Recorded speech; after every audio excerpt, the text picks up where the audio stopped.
aujourd'hui. Stéphane Le Bret a donné pouvoir à Xavier Lagrave, Robert Cabé est là, Florence Segachy, Jérémy Marty, Vincent Baragne. La Stéphane s'est excusé. Claire Hort.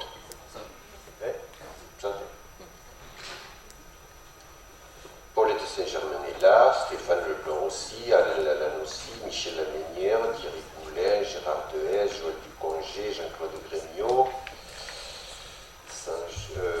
Marie-Laurence Castin, Saint-Genès Daniel, Hervé Daricot, oui, pardon, Jean-Michel Adam est là, Serge Lebrère aussi, oui, Jean Le Fenêtre est là, Francine Courret, Philippe Brett, Michel Brett, oui, d'accord.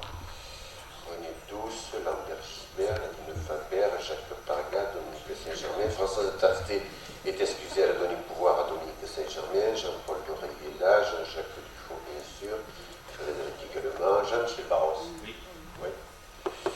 Alain Buzecourt est là, Michel Marc aussi, et Benoît Laporte aussi. Voilà, monsieur le maire, vous avez la parole, vous êtes ici chez vous.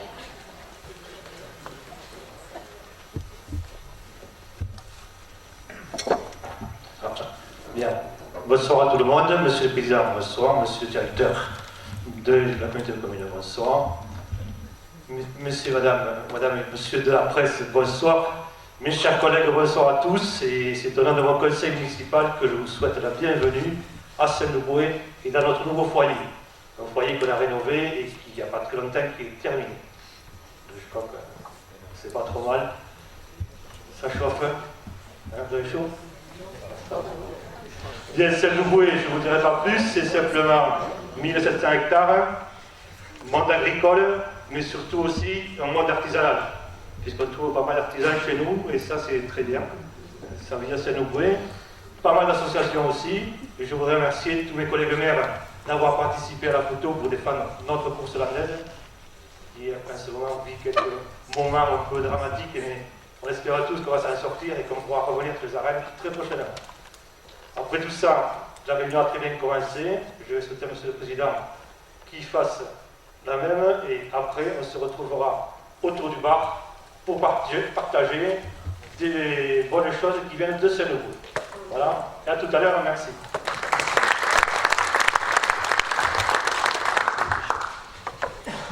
Bon, merci monsieur le maire, merci cher Jean-Jacques, et je remercie également les membres du conseil municipal de Saint-Louboué qui sont ici présents.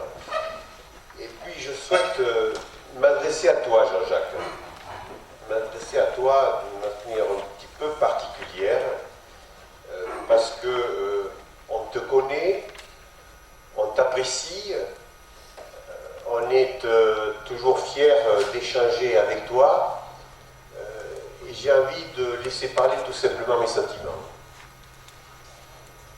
qui sont des sentiments de reconnaissance. Des sentiments de reconnaissance parce que tu es maire de cette commune, après des noms importants dans cette commune, mais au-delà aussi de la commune, je pense à Alfred Romazeille, à Jacques de Guénin, à Aline Lalanne.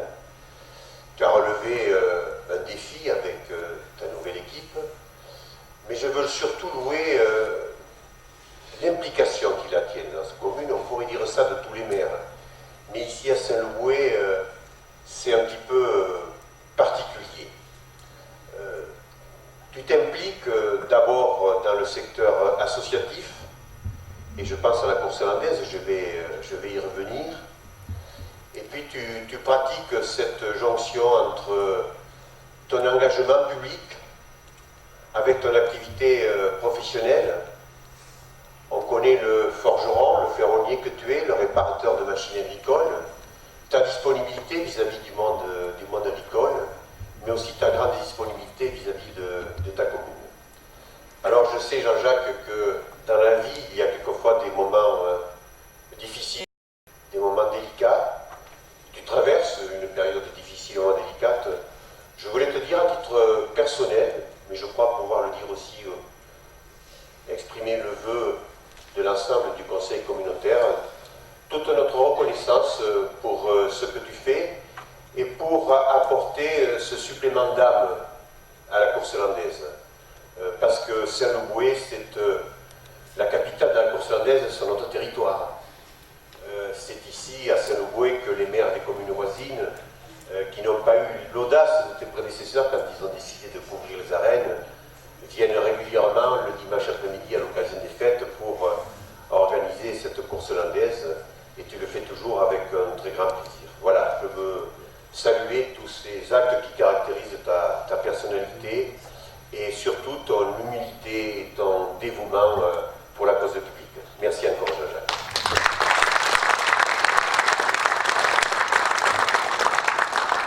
Alors on va aborder l'ordre du jour et on va commencer par un point particulier qui n'est pas à l'ordre du jour, mais qui est ce dossier délicat de la course hollandaise. Le monde de Coursailles traverse une période agitée, difficile, tout ça pour suite à des décisions qui sont en train d'être décidées à l'échelon national et qui, si elles devaient être appliquées, modifieraient d'une manière assez radicale les habitudes, les traditions, y compris dans les pratiques qui ne se voient pas forcément le plus, et qui fait que tantôt les acteurs de la course hollandaise, les toreros, tantôt les présidents de comités des fêtes, de comités taurins, tantôt les élus, tantôt la fédération, bref, tout le monde se sent aujourd'hui interpellé par ce projet de réforme. Et moi je ne suis pas un très grand connaisseur, je laisserai peut-être à d'autres le soin de s'exprimer parce qu'ils ont des avis beaucoup plus précis. J'ai souhaité néanmoins, parce qu'on est ici à Saint-Leboué et parce qu'on est au plein cœur du moment où des choses sont en train de se décider, j'ai souhaité aller moi-même modestement à l'information vis-à-vis de la préfecture d'un côté, vis-à-vis des parlementaires d'autre part. J'ai eu encore cet après-midi un échange avec Monique Olibert, la sénatrice, qui s'est investie dans ce dossier, qui me faisait part des premières ouvertures du dossier, puisque un amendement à la commission des affaires sociales du Sénat a été adopté, ce qui est quelque chose d'important sur sa proposition. Proposition qui, elle a reçu l'engagement du groupe parlementaire le plus important au niveau du Sénat sur le groupe des Républicains, qui s'est associé à cette demande et qui viserait, si c'était adopté, parce que c'est une chose de le faire adopter en séance plénière au Sénat, ça a été reporté de quelques jours, ça devait intervenir demain, mais j'ai appris ça tout à l'heure, parce qu'elle m'a envoyé un texto pour me dire que c'était reporté de quelques jours. Et puis ensuite, si cette position devait être adoptée par le Sénat, ce serait un point extrêmement important, mais qui devra néanmoins être réexaminé en deuxième lecture à l'Assemblée nationale, ce qui est plus délicat peut-être à obtenir. Voilà. Donc moi je ne veux pas prendre position pour savoir qui des acteurs, des toreros, qui de la fédération, etc. J'ai bien compris qu'il y avait un petit peu de tension par rapport à ça. Mais je crois que ce soir on pourrait s'accorder pour dire que la course hollandaise a besoin de notre soutien. Elle a besoin de notre soutien, pourquoi? Et parce que nous vivons une période où, d'une manière générale, c'est tantôt la tauromachie avec ce mouvement des anti-corridas, et puis c'est dans d'autres secteurs, on pourrait parler de la chasse et de tout ce qui relève des traditions. Dans notre territoire rural, on voit bien qu'il faut être particulièrement vigilant et que la course hollandaise, vous savez, en dehors des Landes et des départements voisins, des Pyrénées-Atlantiques, des Hautes-Pyrénées et du Gers, quand vous devez faire bouger des dispositifs qui relèvent de la fiscalité, qu'il faut le traiter soit au Sénat, soit à l'Assemblée nationale, la course hollandaise, il y en a très peu. Il y en a très peu, et ça pèse pas lourd. Quand au même moment où vous devez discuter ça pour déposer des amendements, vous avez la problématique de l'hôpital, qui est à l'ordre du jour, vous avez la problématique de la dépendance, vous avez donc des choses très importantes. Avoir la capacité, par le biais d'amendements, pour faire bouger les choses dans le sens qui nous semblerait favorable, ce n'est pas chose facile. Voilà, donc ce soir, ici à Saint-Leboué, parce qu'on est à Saint-Leboué, un village village Coursaille en Silanais, et parce que c'est un moment assez décisif où des choses vont se décider dans les prochains jours, je pense qu'il n'est pas inutile qu'on prenne quelques instants pour que celles et ceux qui veulent s'exprimer là-dessus puissent le faire. Je leur cède la parole.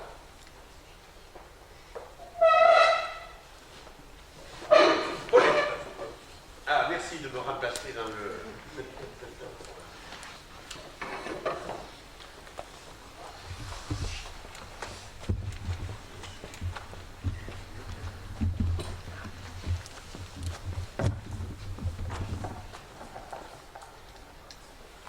Oui, bonsoir à tous. Je prends la parole, mais je pense qu'autour de cette table, il y a beaucoup de maires Coursailles et qui, je pense, seront d'accord avec ce que je vais exprimer. Parce que moi, je vais ce soir parler en tant qu'organisatrice de courses landaises, donc ce que nous avons ressenti durant toute cette année.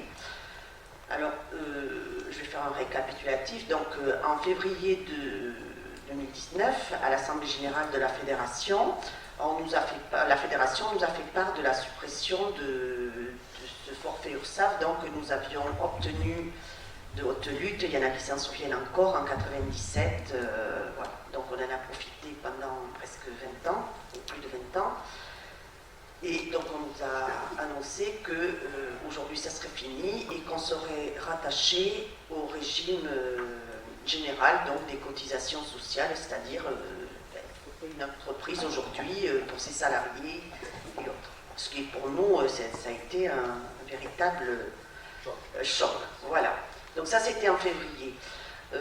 Et depuis, nous n'avons pas été informés de quoi que ce soit, si ce n'est... il y a 1 ou 2 mois, on avait été finalement rattaché au régime des fédérations sportives et ce rattachement a été obtenu grâce à l'implication de nos élus et de nos parlementaires. Donc là, ça avait été obtenu et donc on s'est arrêté là. Sauf que on s'est arrêté là, mais on n'avait sûrement pas mesuré les conséquences que ça allait nous apporter. Et pour le championnat de France des écarteurs à Mont-de-Marsan, donc il y a une action des toreros qui ont fait qu'ils ont défilé sans le bordereau pour faire voir que bon, ils étaient contre cette réforme et qu'ils voulaient surtout qu'on s'en saisisse et que voilà, quelque chose se passe. Donc là, moi non plus, je ne vais ce soir défendre ni les uns ni les autres. Je crois qu'aujourd'hui, on a besoin d'être tous soudés pour que la course landaise continue à vivre. Donc, après cette action des acteurs, comme tu l'as dit Robert, il y a eu quelques tracasseries de ci et de là. À ce jour, un collectif pour la survie de la course landaise a été créé. Ce collectif comprend toutes les composantes de la course landaise, c'est-à-dire les ganadères, les acteurs, enfin tout ce qui tourne autour. Ce collectif a le soutien de la fédération. Et ce qu'il demande, c'est que ce régime des fédérations sportives, donc, pour lequel aujourd'hui on est associé, soit assoupli au vu des spécificités de la course landaise. Donc aujourd'hui, on a conscience que ce forfait qu'on avait depuis 1997, donc ça y est, on a tourné la page, il faut aller de l'avant, mais on demande à ce que ce soit... peut-être plus simple pour notre sport. Alors, comme tu le disais, nos élus et parlementaires ont repris la main pour apporter des amendements à cette loi. Donc, je pense qu'il y a eu un article dans Sud-Ouest aujourd'hui que vous avez peut-être tous pu voir. En l'état, aujourd'hui, vous avez peut-être entendu le président fédéral parler à France Bleu Gascogne dimanche, si on n'obtient pas cet assouplissement, pour une course de compétition normale, enfin, là je pense que tout le monde me comprend, je le suppose, le coût d'une course landaise augmenterait de 800 à 1000 euros. Donc aujourd'hui, on sait que les comités, pour pouvoir faire des courses landaises dans leur village, ils sont obligés de faire des lotos, de faire autre chose, des repas pour pouvoir couvrir la course qui se fait le dimanche. Donc si on leur met en plus une dépense supplémentaire de 1000 euros, mais pas c'est quand même pas négligeable, je ne sais pas s'ils y arriveront. Et donc ça, je parle d'une simple course de compétition qui aujourd'hui coûte entre 10 et 11 000 euros. Donc on arriverait à 12 000. Je ne parle pas des concours, des autres manifestations beaucoup plus importantes qui se passent comme à Air ou les manifestations comme l'arrêt courage ou le championnat de France même. Hein. Voilà. Donc il y a ça. On voudrait que l'assiette sur lesquelles les cotisations, alors on parle de cotisations URSSAF, mais il ne s'agit pas que des cotisations URSSAF, puisque c'est le régime général, donc on comprend à la fois les cotisations URSSAF, mais chômage, retraite, vieillesse et tout le reste. Donc aujourd'hui, on aurait tout ça à régler. Donc on voudrait que l'assiette qui subirait ces cotisations soit revue. Hein, pour en modérer le coût, évidemment. Ensuite, il faudrait au niveau des charges administratives, parce que qui dit régime fédération sportive ou régime général veut dire bulletin de salaire, veut dire déclaration d'embauche, veut dire tout ce qu'on a à traiter dans le social, dans une entreprise normale. Voilà. Alors, on a regardé un peu, par exemple, la course landaise se joue essentiellement ou en plus grande partie sur les mois de juillet et août. Il y a pratiquement 2 courses par jour en juillet et août, et encore à minima. Il y a 15 acteurs par course à peu près, 2 courses par jour, 15 acteurs sur 30 jours, ça fait 900 bulletins de salaire. Donc 900, et je pense que je suis au minimum. Comment on peut imaginer aujourd'hui que le comité du coin ou même puisse aujourd'hui faire des bulletins de salaire à chaque fois qu'on fait une course landaise. Alors on nous a répondu que ce serait un prestataire qui pourrait évidemment faire ça à notre place, faire les bulletins de salaire, faire tout ce qui est administratif derrière, mais ça aussi ça va avoir un coût. On a entendu que le coût par bulletin, c'est-à-dire le bulletin plus l'ensemble, ça pourrait revenir à 16 euros. Donc, 16 euros encore par 15, se rajoute aux 1000 euros. Bon, voilà, on n'en sort pas. Voilà. Donc, aujourd'hui, je pense qu'il faut qu'on fasse tous bloc, acteurs, fédérations, comités organisateurs, pour qu'on arrive, et les élus, évidemment, qui vont de là-haut nous aider à obtenir donc que cette nouvelle imposition nous soit assouplie.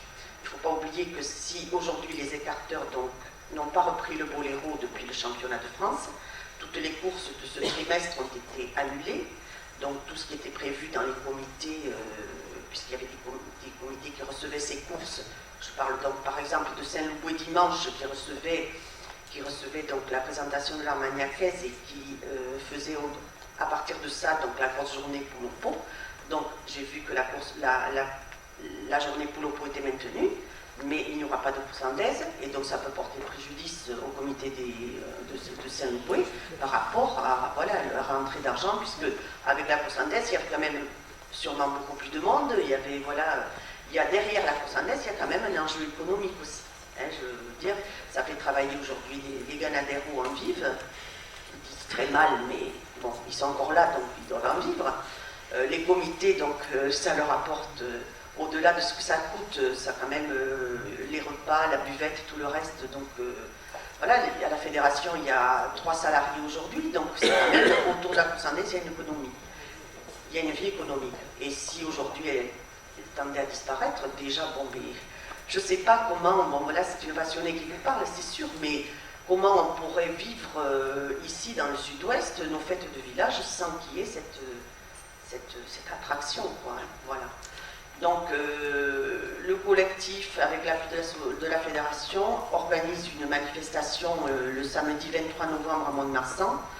Il faut que nous soyons très très nombreux, comme nous l'avions été en 97 quand nous avions voulu le forfait URSSAF.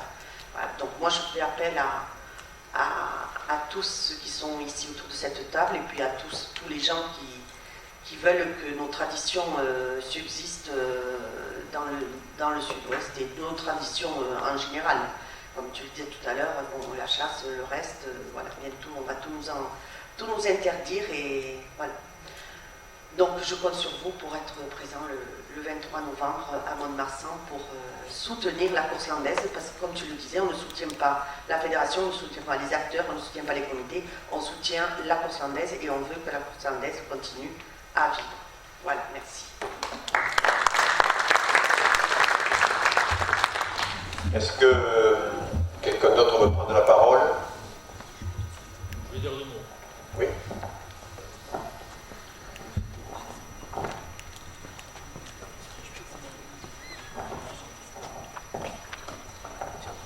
Oui, je ne vais pas parler spécialement de la course landaise, il y en a qui en parlent beaucoup mieux que moi. Quand on a commencé à parler avec Robert il y a une dizaine de jours de faire quelque chose pour la course landaise, c'était un moment où on était encore flou, il y avait des distorsions, c'était les uns contre les autres, ça ne poussait pas tout dans le même sens. Je suis très content d'avoir mis un petit peu Robert sur les rangs et d'avoir fait ce mouvement-là local ici. Mais en plus, je suis très content de voir qu'au niveau général, les choses ont bougé et que maintenant, tout le monde va pousser, au moins officiellement, tout le monde va pousser dans le même sens. On va avoir donc des mouvements au niveau des parlementaires et tout ça. Il semblerait, d'après le président qu'il a déclaré donc dimanche à France Bleu Gascogne, qu'ils attendaient des bonnes nouvelles éventuellement de la DDCSPP pour assouplir le dispositif. Donc on est un peu dans l'attente, mais on est confiant. On se dit, voilà, depuis quelque temps, ça bouge. On va essayer de critiquer personne sur le temps qui est passé, peut-être que des choses auraient pu être faites. On va essayer d'éviter, parce qu'aujourd'hui, il y a une certaine osmose, tout le monde pousse dans le même sens. Et effectivement, il y a cette manifestation le 23 novembre. Il faudrait qu'on soit très nombreux, qu'il y ait beaucoup d'élus avec les écharpes. J'espère que l'AML va mobiliser et sensibiliser l'ensemble des maires pour qu'il y ait beaucoup d'élus qui soient là, qu'on pèse un petit peu pour défendre, au-delà de la course landaise, pour défendre la ruralité. Moi, je crois qu'il y en a un peu marre que, tout à l'heure, on parlait des gouvernements successifs qui ont fait des coupes rases dans la fonction publique. Les gouvernements successifs ont tapé sur la ruralité. Tout ce qu'on traite, tous les mouvements qui sont faits, alors le PLUI, tout ça, tout est fait quelque part contre la ruralité. Et je crois qu'il faut qu'on se batte pour défendre nos traditions, notre vie de village. La course landaise, mais demain, les petits clubs sportifs seront touchés peut-être parce qu'il y a des choses qui vont attirer l'attention des pouvoirs publics, pour dire tiens, on va gratter un petit peu là-dessus. Si on regarde l'argent que ça représente au niveau de la sécurité sociale, c'est que dalle par rapport, c'est pas très pour bien de dire ça, c'est très peu par rapport à ce qui manque au niveau national. Donc je crois que c'est simplement des petites choses qui entravent la vie de nos villages, et je crois qu'il faut qu'on se batte pour défendre notre ruralité. Je vais juste reprendre des petits mots d'une chanson qui dit on va les oublier, les trop loin de Paris, le cadet de leurs soucis. Je crois que ces paroles-là, elles ont vraiment leur place actuellement chez nous. Il faut qu'on se batte pour défendre notre ruralité.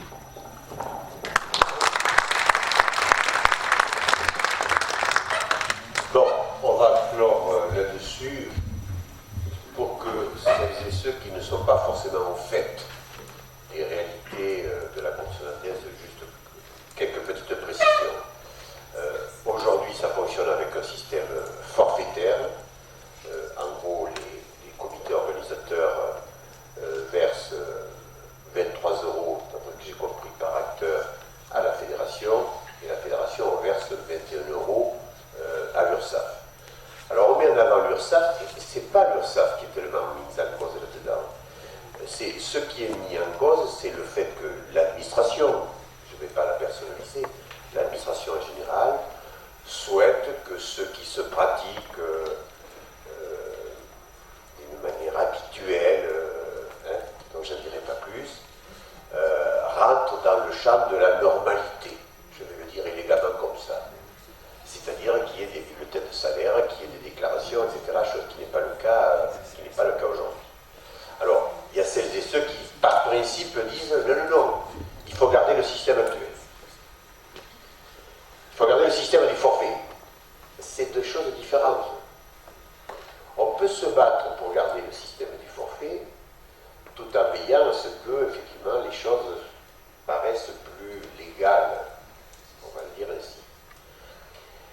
En tout tous les cas, de sortir du système actuel, qui est le système du forfait, avec une forme quelquefois occulte.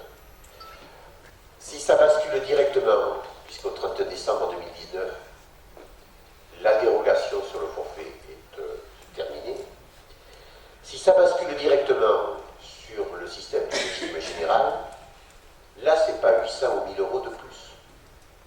C'est encore beaucoup plus.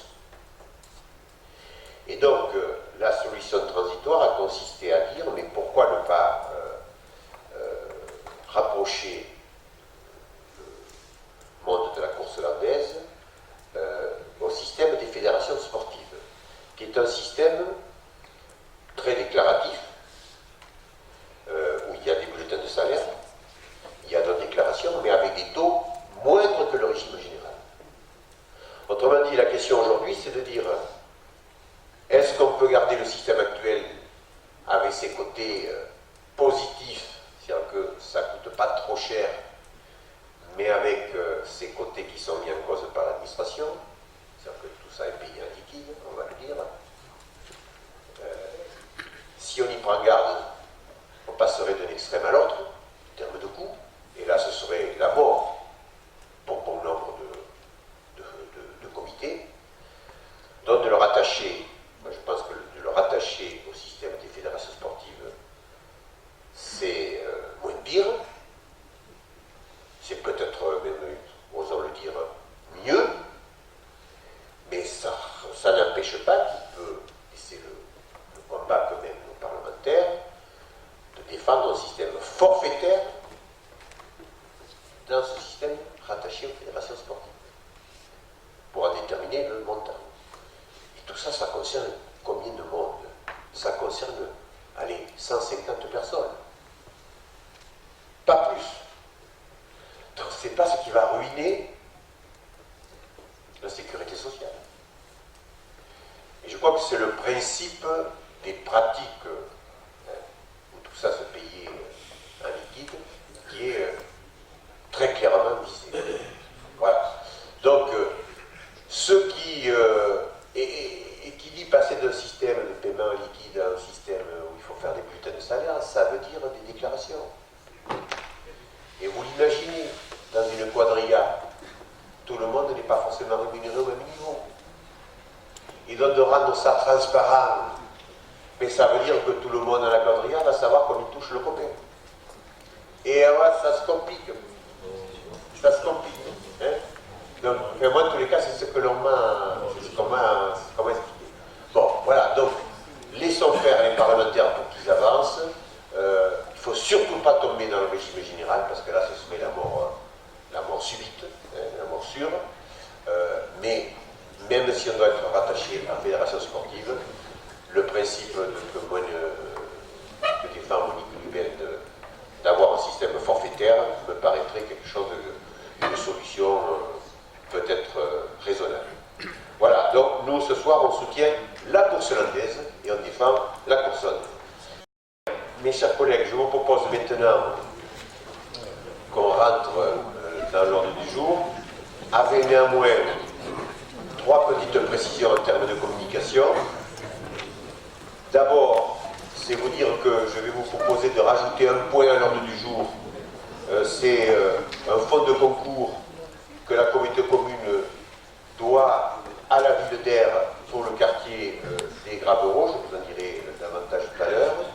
Ensuite, je vous ai fait adresser hier un projet de motion sur l'intercommunalité dont il a été convenu lors de la Convention nationale à l'Assemblée générale des communautés communes de France qui s'est tenue la semaine dernière à Nice et qui a fait un point très précis sur le contenu du projet de loi et sur la réforme qui est annoncée l'année prochaine, la réforme dite 3D, c'est-à-dire décentralisation, différenciation, et puis le troisième D, je ne me souviens plus qu'est-ce que c'est, qui va être présenté au Parlement au printemps 2020.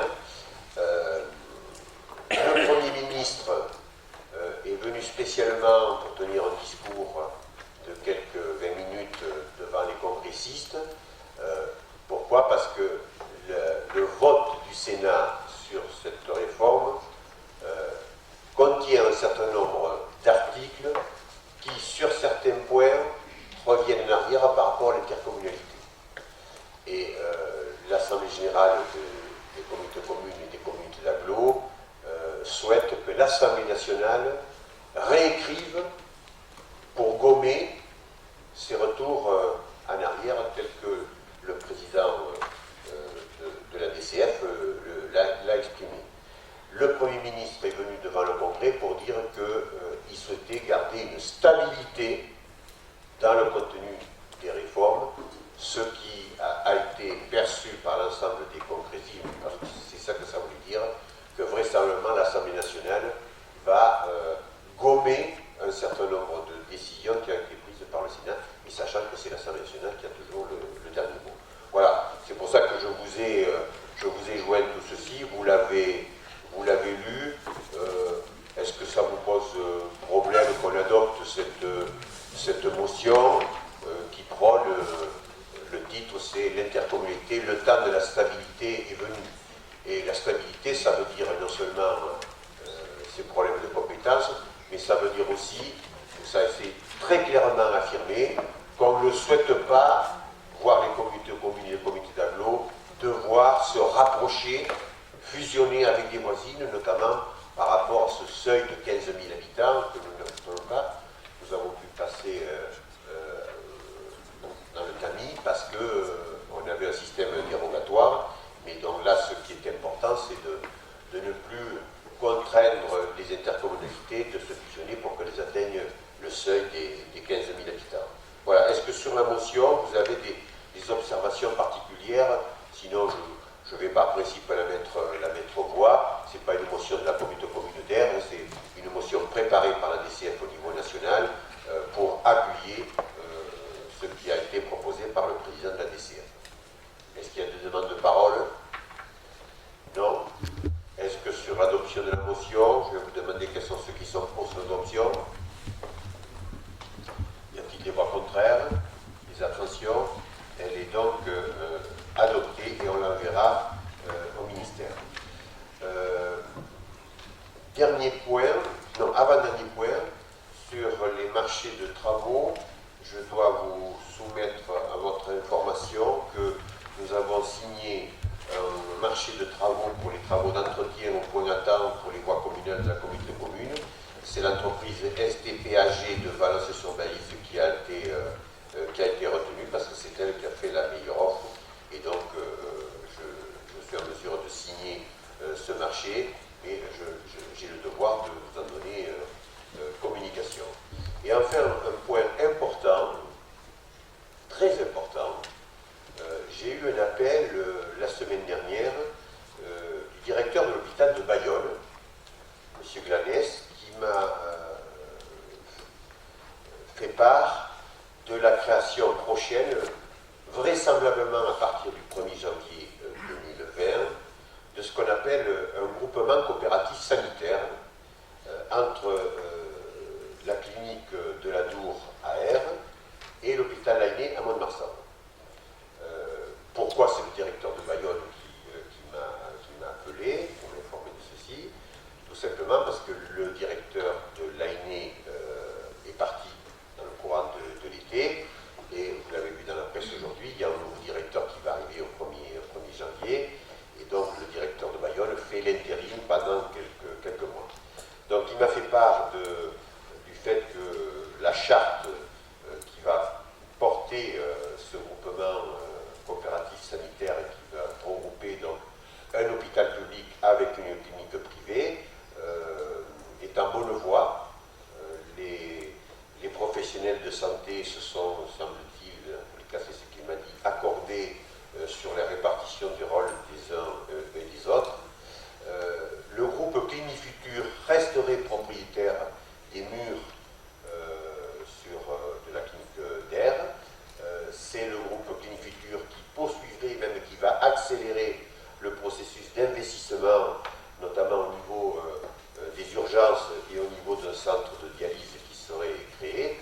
Et Clinifutur serait bénéficiaire d'un loyer qui serait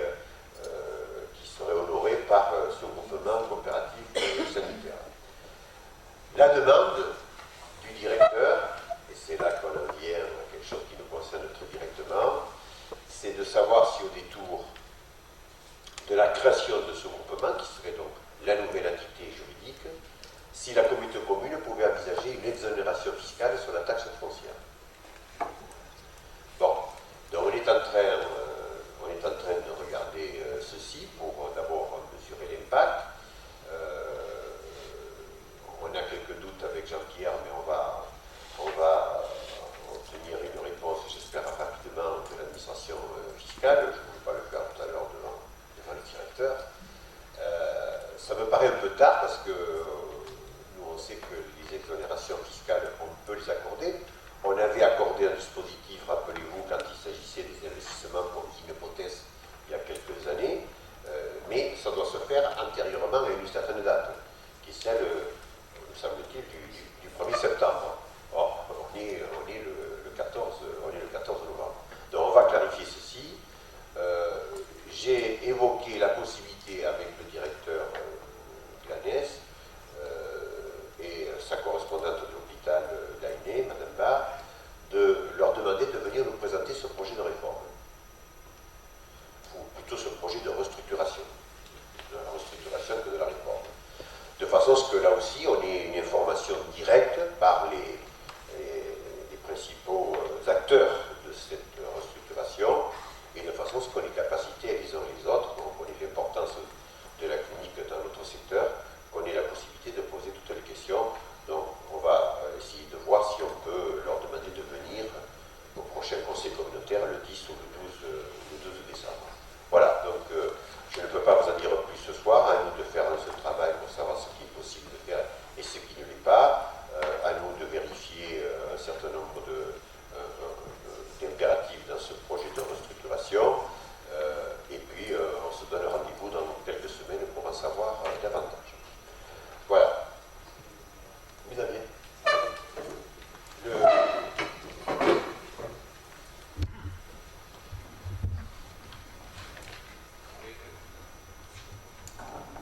Juste une précision, parce que moi aussi j'ai eu le directeur, mais ils veulent faire une réunion publique, et j'ai réservé la salle. Ce serait donc le 4 décembre à R, et apparemment l'ensemble des élus seraient conviés, donc, où il y aurait donc la présentation de ce nouveau dispositif partenariat entre l'hôpital et la polyclinique de l'Ado. Normalement, l'ensemble des élus devraient être invités, donc c'est le mercredi 4 décembre, c'est à 19h, puisqu'ils voulaient que M. Lafourcade, le directeur de l'ARS, soit présent. Il va venir. Il sera là. Voilà. Et la population aussi sera invitée ? Non, ce seraient les élus et tous les professionnels de santé concernés donc, du territoire. Donc AR au centre d'animation.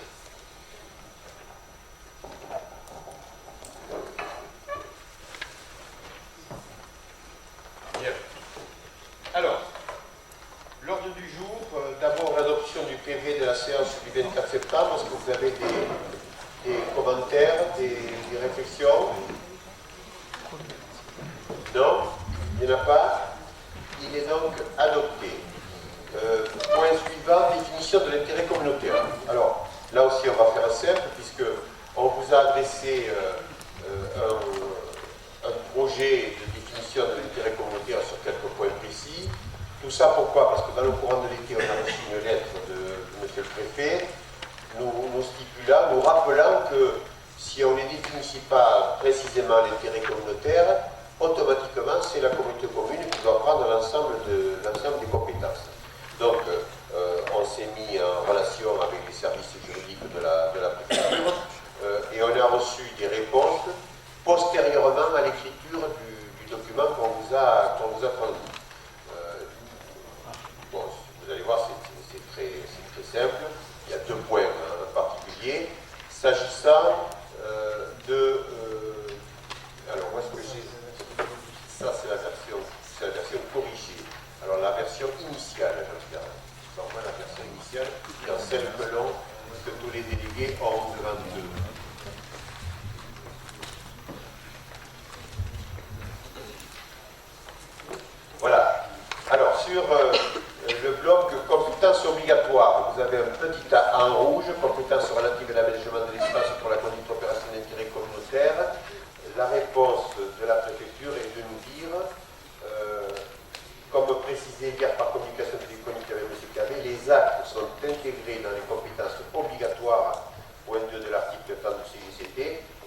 pas l'objet d'une définition de l'intérêt communautaire. Il est donc nécessaire de supprimer ce paragraphe. Donc, il vous est proposé de rayer tout ce qui est en rouge dans le petit A, compétence relative à l'aménagement de l'espace pour la conduite d'opérations d'intérêt communautaire. Donc, dans la version définitive, ce point-là est supprimé. Dans la compétence relative aux actions de développement économique, on maintient l'essentiel du corpus.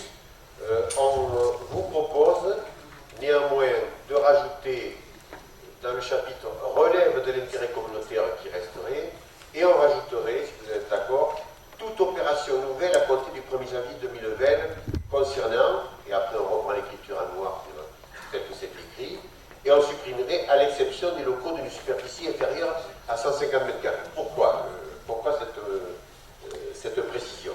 C'est que dans les statuts actuels de la communauté commune, il est dit que la communauté commune a la possibilité de gérer des locaux supérieurs à 150 m², c'est ce qu'on a fait avec la rue Carnot qui fait 165 m², mais que ça veut dire que jusqu'à 149 m², ce sont les communes qui restent compétentes. Or, on pourrait très bien imaginer qu'il y ait une opération qui ne fait que 120 m², que la commune ne souhaite pas faire ou ne peut pas faire, et qu'elle souhaiterait que ce soit la communauté de communes qui le fasse.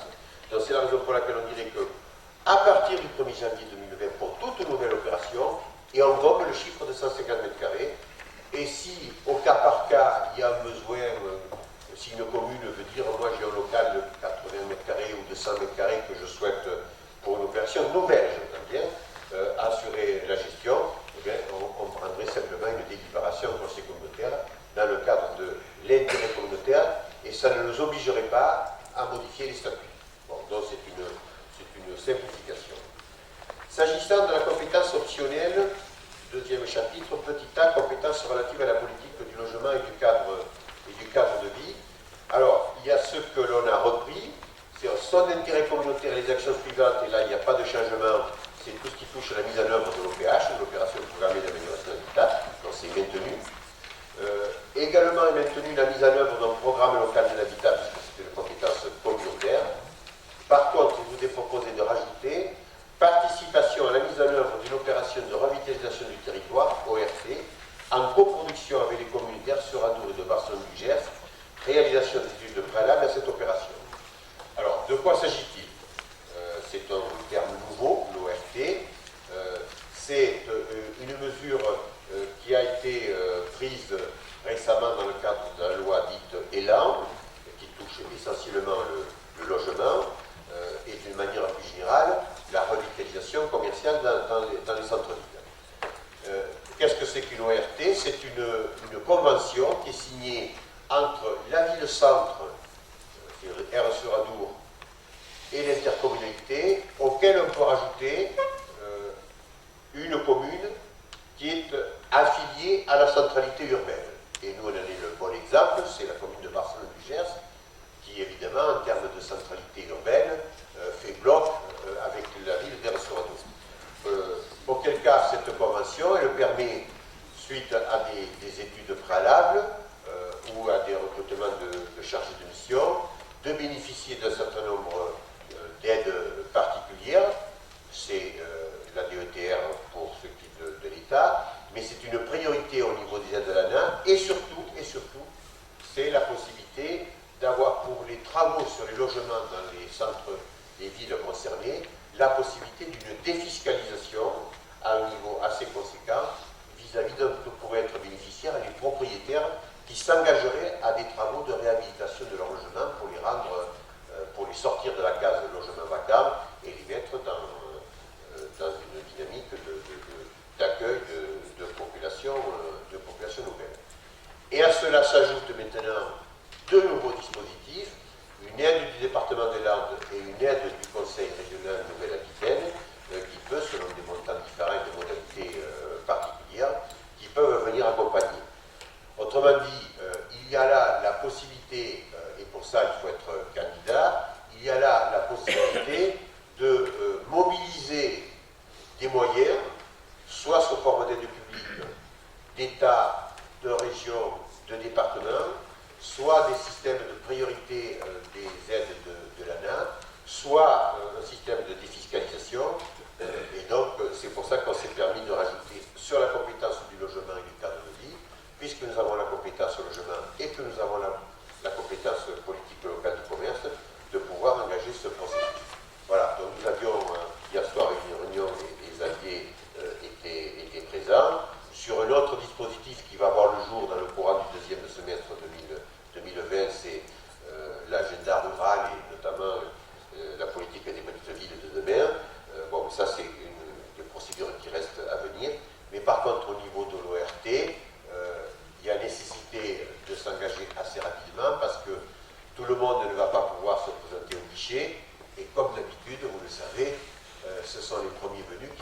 desservis.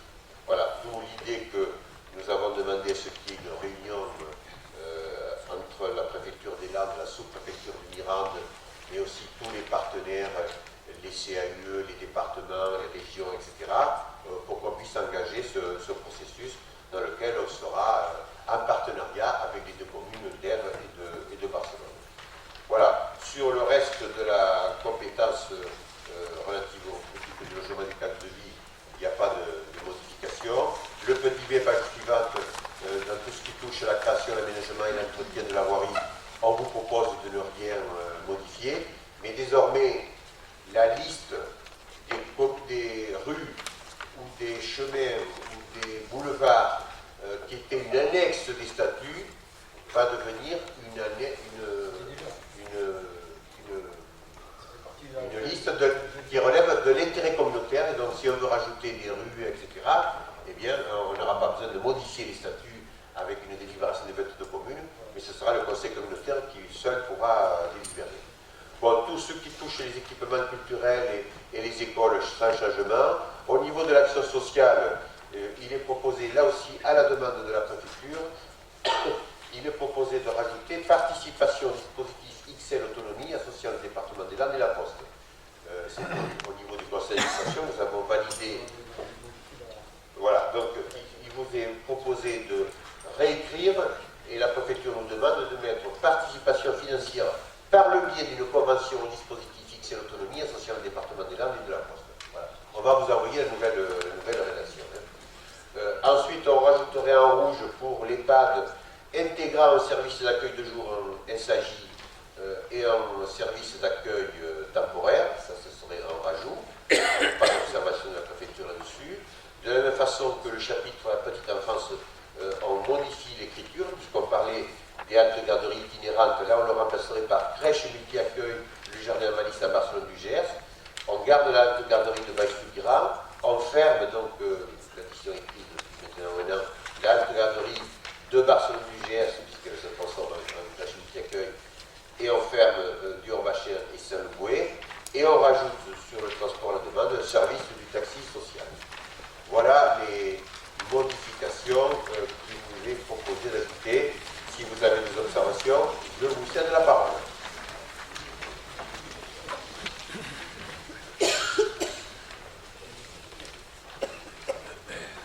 Pas d'observation? Je mets au voix qui est pour l'intérêt communautaire ainsi défini. Des voix contre, des abstentions. C'est adopté.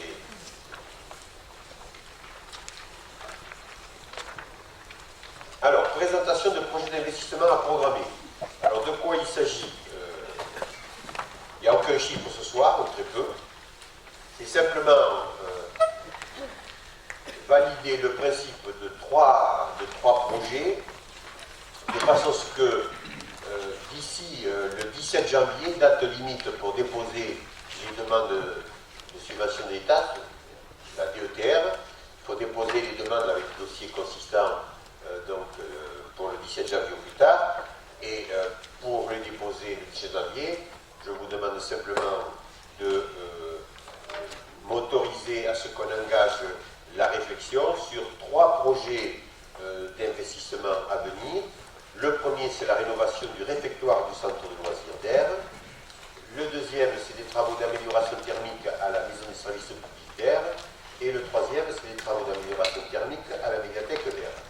Alors, s'agissant du centre de loisirs, bon, 2020 sera enfin la dernière année, je dis enfin parce que j'aurais bien aimé que ce soit fini en 2019, mais il a fallu rajouter une année supplémentaire, et on finira les travaux au niveau des écoles du territoire communautaire, et donc il faut se préoccuper maintenant, il faut commencer à réfléchir sur les travaux nécessaires à envisager au centre de loisirs d'Aire, puisque c'est désormais une compétence communautaire. Donc il y a plusieurs projets qui peuvent être déclinés sur l'amélioration du centre de loisirs. Il y a notamment la question de l'hébergement, mais qu'il faudra voir ultérieurement. Ce sera le prochain conseil communautaire qui devra se pencher à ceci. Mais il y a, nous semble-t-il, une urgence au niveau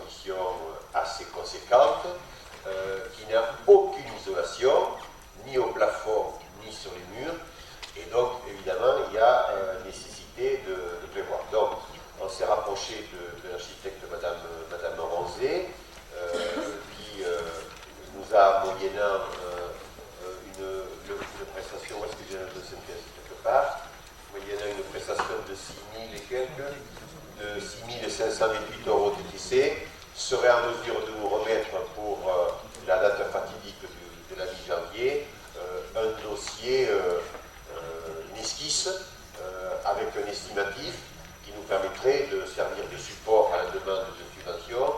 Et si la subvention devait être accordée, parce qu'il y a la subvention d'État, mais il y a aussi d'autres aides possibles au niveau régional et au niveau départemental, voire au niveau de la caisse d'allocation familiale. Bon, les travaux, dans toutes les choses, si le prochain conseil communautaire le valide dans le budget 2020, pourrait intervenir à partir du mois de novembre 2020, dans un an.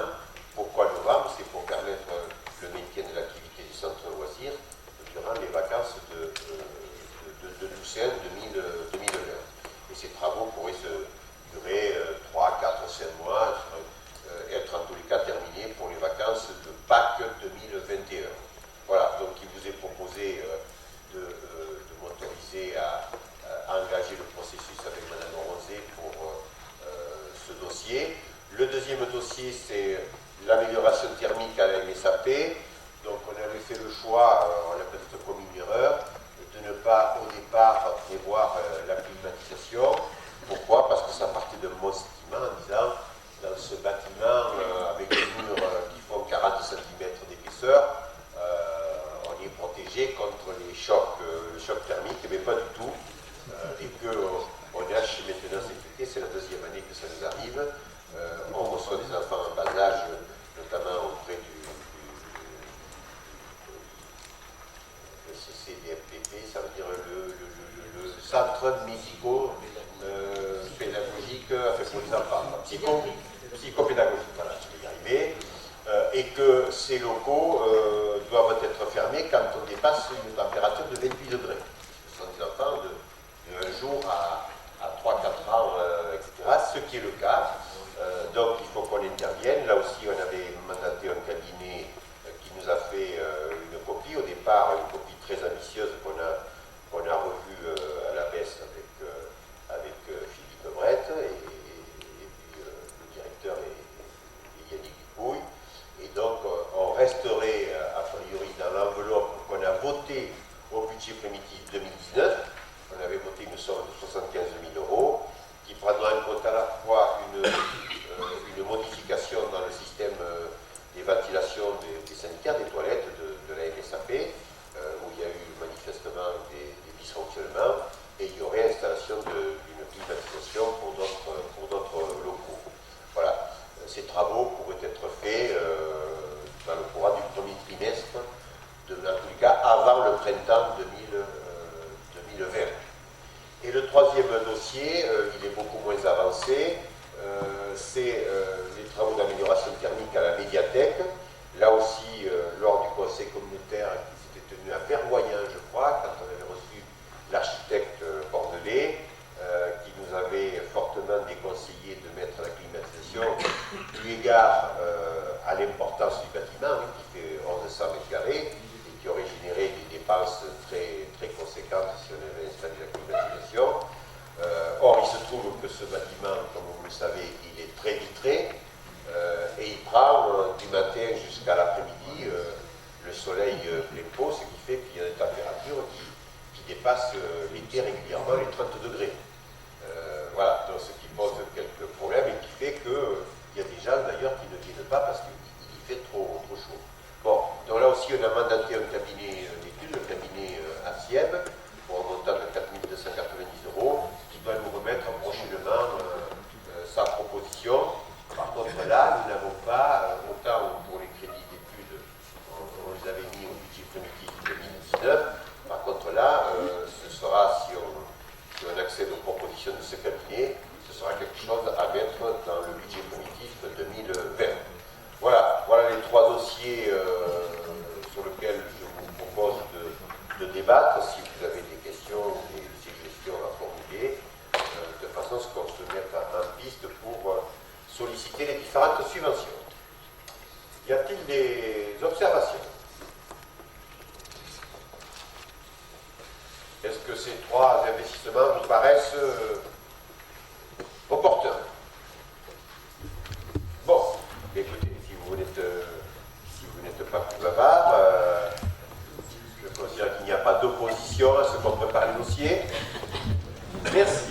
faudra faire attention à l'empreinte carbone alors. Oui, oui, mais c'est le grand dilemme, parce que la climatisation, c'est pas ce qui est le plus heureux. Hein, voilà. Il n'y a pas que la climatisation comme moyen de. Pardon? Il n'y a pas que la climatisation comme moyen d'intervenir.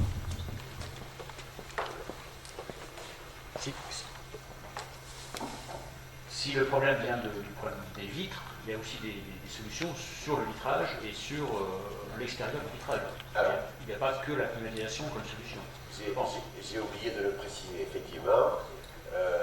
On a demandé au CAUE de faire une prestation conseil et qui nous recommande de planter à l'extérieur de la médiathèque, mais dans l'environnement immédiat de la médiathèque, des arbustes qui pourraient atténuer le choc thermique. Voilà. Donc, oui. Prescrire effectivement Oui, j'espère que le cabinet sera aussi. Voilà, des prestations effectivement Voilà. sur les vitrages. voilà. Donc, Puisque je Pour fais le limiter micro, le je rayonnage sur les vitrages. veux dire quand même que je suis toujours surpris que moi, je travaille dans le bâtiment à longueur de jour. Je suis quand même surpris que sur des bâtiments neufs ou des bâtiments qui viennent d'être rénovés, les techniciens qui ont fait les travaux, qui ont fait les études, n'aient pas pris ça en compte dès le début. Aujourd'hui, tout le monde parle de l'isolation. Alors aujourd'hui, on peut se harceler à longueur de temps au téléphone, ça c'est autre chose, mais tout le monde parle de l'isolation. On sait très bien que c'est le nerf de la guerre sur les bâtiments, et sur les bâtiments neufs et les bâtiments qu'on rénove, les personnes, architectes entre autres, ou maîtres d'œuvre, ne travaillent pas plus là-dessus, parce que c'est vraiment sur ça qu'il faut d'abord travailler avant de penser effectivement à l'architecture ou à beaucoup d'autres choses. Enfin, oui, oui. Moi, ça me surprend toujours. non, mais tu as raison. Mais la prise de conscience. Alors, le bâtiment est isolé au plafond, hein, mais le vitrage n'est pas une technique. Alors, elle a son charme, hein, parce que quand on est dans la médiathèque, quand on regarde le parc municipal, c'est beau, indiscutablement. Mais il y a la contrepartie. Quoi, hein. Bon, premier point. Deuxième point, il nous avait dit qu'avec, comment on appelle ça pour atténuer la température là, Un système de rafraîchissement Voilà. sur la ventilation. Voilà. Donc il nous avait préconisé, rappelez-vous, pour ceux qui étaient présents, il nous avait préconisé plutôt d'opter pour cette technique-là, c'est pour le l'a fait, mais force est de constater que ça a un impact assez limité. Quoi. Et est-ce que ça a été bien fait quoi. Moi je suis pas sûr, je vais être prudent dans mon propos, mais je suis pas sûr que le monde de la maîtrise d'œuvre, je vais le dire ainsi, est intégré totalement les nouvelles techniques en matière d'isolation et autres. Bon, voilà. Et ça, c'est un bâtiment qui a été conçu il y a maintenant 6 ans, 7 ans. Et on ne parlait pas de ces questions-là comme on en parle aujourd'hui. Voilà, donc, on va regarder comment on peut améliorer la copie. Mais prenons notre part de responsabilité. En tous les cas, moi je prends la mienne. Hein. C'est que quand on a eu ce débat à Vergoyen, que l'architecte nous avait préconisé ceci, on a validé. On a validé ce qu'il nous préconisait. On a fait confiance. En maître d'œuvre. Bon, peut-être qu'on aurait dû être un petit peu plus vigilant. Jean-Paul.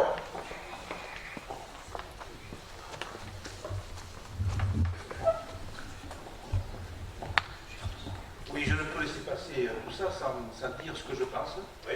Je me souviens, avec d'autres, je faisais partie de la commission qui avait retenu la maîtrise d'œuvre. Voilà.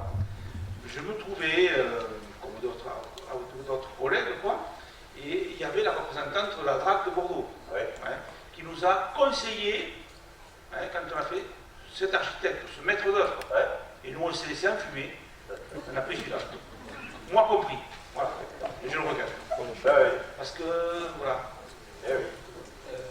j'en dirai pas plus. Tu peux peut-être te construire, c'était peut-être le moins pire de tous.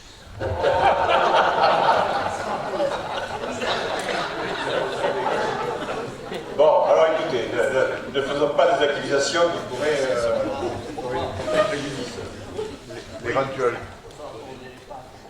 L'éventualité de la clim, ça serait pour la totalité de la médiathèque ou partie? On attend les préconisations, on n'a pas eu les propositions. Ouais. Donc on verra, on en reparlera de ça. Si, l'étude est lancée, elle est en cours. Mais on n'a pas eu encore la moindre réunion de retour. Donc, voilà. Et on vous en reparlera, bien évidemment. Dossier 6, aide aux entreprises. Bon, on a déjà débattu sur ce dossier-là, donc sur le contenu des propositions, il n'y a rien de nouveau. Simplement, il y a eu un travail de rapprochement, et si Daniel veut en rajouter, avec la région Nouvelle-Aquitaine, qui nous a demandé de rentrer dans un formalisme conventionnel avec la convention telle qu'elle vous est proposée. Et maintenant, ce soir, moi, je vous propose de m'autoriser à signer la convention si vous voulez, elle vous convient. Tu veux rajouter quelque chose, Daniel? Oui, donc on a reçu un représentant de la région parce que tout ça c'est pour adopter le règlement qu'on a élaboré, sur lequel on travaille depuis quelques mois, quelques mois. Donc on a reçu un représentant de la région parce qu'il faut que notre règlement, il faut vérifier qu'il soit bien conforme au SRD-E2I, le schéma de développement de la région, développement économique. Donc a priori tout ce qu'on a mis dans notre règlement est conforme à les orientations du schéma de développement économique, il n'y a pas de souci là-dessus. Mais après, bon, c'est un formalisme bien particulier. Il faut qu'on se cale sur le formalisme de la région et dans les annexes, on va rajouter, il a fallu qu'on définisse ce qu'était l'intérêt communautaire de la communauté de communes. On l'a réinventé, on a pris ce qu'on faisait jusqu'à maintenant, on l'a écrit. Et ça, c'est dans l'annexe 1. Et dans l'annexe 3, on va rajouter notre règlement. Si on veut modifier le règlement, ça nous permettra de ne pas repasser la convention à la région. Cette convention, elle est valable, il y a une durée de validité, c'est jusqu'en 2022. Pour la bonne et simple raison que le schéma de développement, le SRD-E2I, est valable jusqu'en 2022. C'est pour ça qu'il y a cette clause de durée. Voilà, si vous avez des questions. Des questions? Alors, je veux juste rajouter, donc ça c'est pour la région Nouvelle-Aquitaine. Occitanie, on en a déjà parlé, on avait envoyé un mail le 18 juillet. Après diverses relances, je pense qu'on a fait 3 ou 4 relances, on a eu une réponse la semaine dernière de la région Occitanie, donc il faut qu'on y travaille un petit peu. C'est un petit peu différent, mais ils ont un pass, notamment un pass qu'ils appellent un pass de commerce de proximité, qui ressemble étrangement à ce qu'on a fait, donc qui peuvent en plus s'occuper. Il faut qu'on y travaille un petit peu sur la région Occitanie, on l'a reçu la semaine dernière. Bon, il n'y a pas d'opposition à ce que je signe la convention avec Nouvelle-Aquitaine. Ce que je vous propose, c'est que vous me donniez l'autorisation également de signer la convention avec Occitanie, parce qu'on va retrouver à peu près les mêmes. Et il n'y a que si vraiment il y avait des modifications substantielles, qu'à ce moment-là, on en reparlera au prochain conseil communautaire. Mais sinon, l'autorisation de signer vaut également avec la région Occitanie. Tout ça, c'est pour essayer de mettre ça en place à partir du 1er janvier. Logement, bon, c'est simple, vous avez 3 dossiers d'accord d'aide pour Gilbert Darico, Madeleine Baudard et Francine Vouey. Vous avez les montants, il n'y a pas d'opposition à ça, c'est le cadre du règlement, merci. Les finances, alors, ce sont des décisions modificatives qui n'entraînent pas, qui n'impactent pas quoi que ce soit, c'est simplement des changements d'articles ou de chapitres. Vous voyez l'écriture.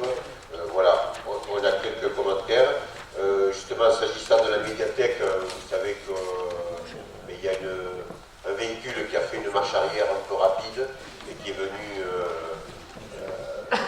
perforer et casser dans le vitrage sur la façade nord. Voilà, heureusement qu'il n'y avait personne qui... elle était garée devant l'hôtel de ville. Elle a entamé une marche en arrière, sauf que c'était une voiture automatique, et elle n'a pas pu contrôler la marche arrière, et donc la voiture en reculant, il allait punir la façade nord de la médiathèque. Voilà. Donc on a aperçu, ça a été long, hein, on a aperçu le remboursement du sinistre. On a commandé ceci, et donc on me dit que ça devrait être fait d'ici Noël, on verra bien. Hein. Voilà. Tout le reste, eh bien, ce sont des plus et des moins qui se traduisent par aucun impact budgétaire. Même chose pour l'investissement. Il y a une subvention du département de 10 000 euros et en face il y a des ajustements d'articles ou de chapitres pour de meilleures imputations ou pour des dépenses nouvelles, mais qui se traduisent aussi pour d'autres par des diminutions. Donc ça n'impacte pas là non plus le budget principal. Pas de questions là-dessus, pas d'opposition. Chapitre 9, même chose pour les affaires scolaires, ça n'impacte pas. On prend en compte l'étude du centre loisir, les 6528, et ça se traduit par des gains de crédit comme le budget primitif qui nous permet de sortir à zéro. Pas d'opposition à ça, merci. École de musique, c'est beaucoup plus modeste, même chose, on a un peu plus de redevances. Et donc pourquoi? Parce qu'on a davantage d'élèves, et à partir du moment où il y a davantage d'élèves, il y a davantage d'heures d'enseignement, c'est ce qui explique l'équilibre à 2 000 euros. Merci pour votre adoption. Voilà. Oui, et voilà pour le. Oui, vous savez qu'on avait prévu donc de confier au cabinet Pilate une étude de programme sur le projet d'école de musique, et c'est ce que vous trouvez là dans le chapitre de la section d'investissement. Voilà, les dossiers sont en cours la mission est en cours. Sur le personnel, l'avenant à la convention pour la retraite, c'est classique, vous avez ça dans toutes vos communes, donc je n'insiste pas. Merci pour votre option. Alors on va s'arrêter par contre sur les points 12, 13 et 14. Le point 12, il s'agit d'ouvrir le poste pour permettre à Romain Carrère, qui est aujourd'hui contractuel, dans son contrat se termine le 31 décembre 2019, de pouvoir être stagiairisé, si vous êtes d'accord, à partir du 1er janvier, de façon à ce qu'il puisse être conforté dans ce rôle-là. Ça n'a pas d'impact financier, puisqu'aujourd'hui il est rémunéré sous forme contractuelle. Demain, il sera rémunéré sous forme plus statutaire. Nous sommes très satisfaits des prestations de Romain Carrère. Sur le point 13, pour l'assistant aux ressources humaines, là c'est tout à fait différent. C'est que nous avons un agent qui est en arrêt longue maladie depuis maintenant 2 ans et demi. Voilà. Depuis le mois de janvier 2018. D'accord, janvier 2018. Ça va faire bientôt donc 2 ans. On pense qu'il ne reviendra pas. J'espère pour me tromper. Et c'est la raison pour laquelle on avait recruté un contractuel. Et donc ce qui est proposé maintenant, c'est effectivement de transformer le CDD en stagiairisation. Et ça n'a pas d'impact sur le plan financier. Voilà, ça c'est la deuxième proposition. Et la troisième proposition, c'est le dossier 14. C'est pour permettre les avancements d'agents, c'est les postes à ouvrir, les postes à créer, et en même temps les postes à supprimer, c'est pour permettre à des agents d'avoir des avancements. Ça aura par contre un impact financier à partir de 2020, puisque à partir du moment où il y a changement de grade, il y a augmentation bien sûr de l'Église de la fonction publique territoriale. Voilà, sur ces 3 dossiers, est-ce que vous avez des observations? Non? Pas d'opposition, c'est qu'ils sont adoptés. On fait un vote pour les 3, merci. Ensuite, chapitre 15, on s'approche de la fin. C'est pour prendre acte du bilan de la délégation d'une partie de la compétence GEMAPI. Vous savez qu'il y a des compétences que l'on exerce directement sur très peu de choses. La plupart des compétences ont été déléguées aux 3 syndicats de rivière, c'est-à-dire le CIMAN, le CIRBAL qui est devenu maintenant le SEN. Bon, voilà. ça veut dire d'ailleurs 12 Gabas et Bahus. Et puis le troisième, c'est le syndicat mixte de la tour Amont, le SM2A. Donc, ce sont des compétences qu'on leur a transférées. Ils doivent nous communiquer leur bilan. On va les transférer à l'institution Adour le soin de la problématique des digues. Voilà. Donc, nous avons un rapport détaillé et précis de l'institution Adour, du tableau bilan. On n'a pas à l'approuver, on doit prendre tout simplement acte. Je dois dire que les nombreuses réunions que l'on a avec l'institution Adour pour le dossier des digues avancent. On avait pris déjà une série de mesures pour enlever toute une série de digues dans le système d'identiguement. Aujourd'hui, plus particulièrement sur la ville d'Erre-sur-Adour, on s'orienterait, on en débattra le moment venu parce que les études seront totalement terminées, sur le fait qu'il apparaît que la digue qui traverse la propriété de l'agriculteur M. Cassaigne, en fait, n'a pas de rôle particulier, puisque l'expérience sur plusieurs décennies montre que la submersion de la Dour n'a jamais traversé cette digue.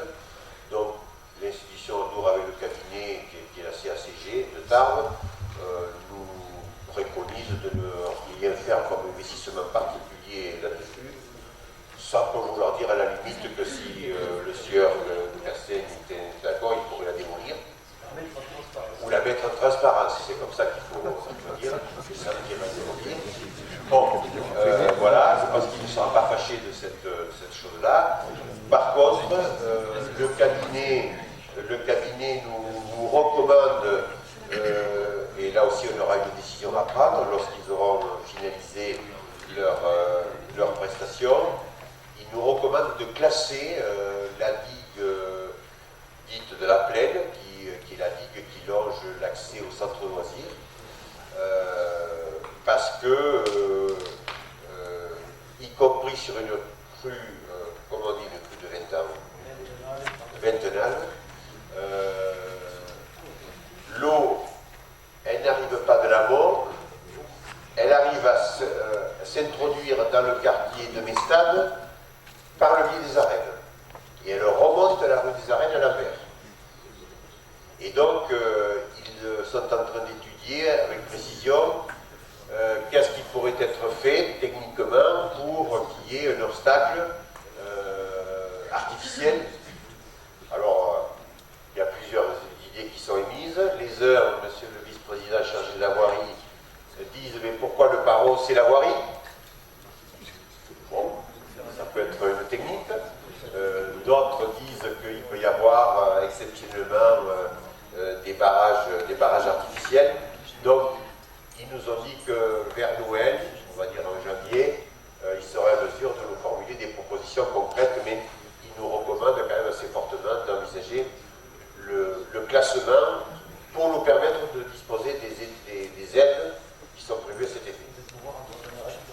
Et de pouvoir soutenir la digue, parce que si on n'est pas classé, on est censé démolir, on va dire, rendre transparent. Et moi, je ne me vois pas aller proposer qu'on démolisse la digue qui loge l'accès au centre loisir. Bonjour. Oui, mets-le à l'horizontale. Est-ce qu'elle est très longue, cette ligue? Oui.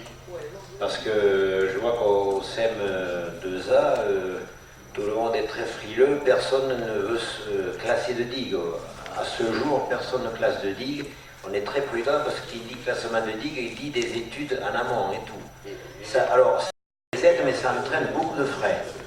Alors, c'est pas sûr que les aides couvrent tous les frais. Il faut être prudent quand même. Attention au classement. Hein. Bon, on veut nous y pousser, mais bon, attention. Alors, les études, elles sont en cours. Hein.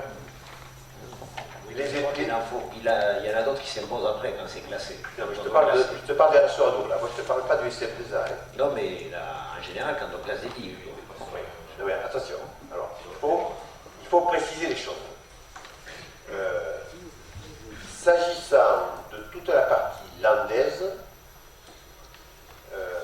ce n'est pas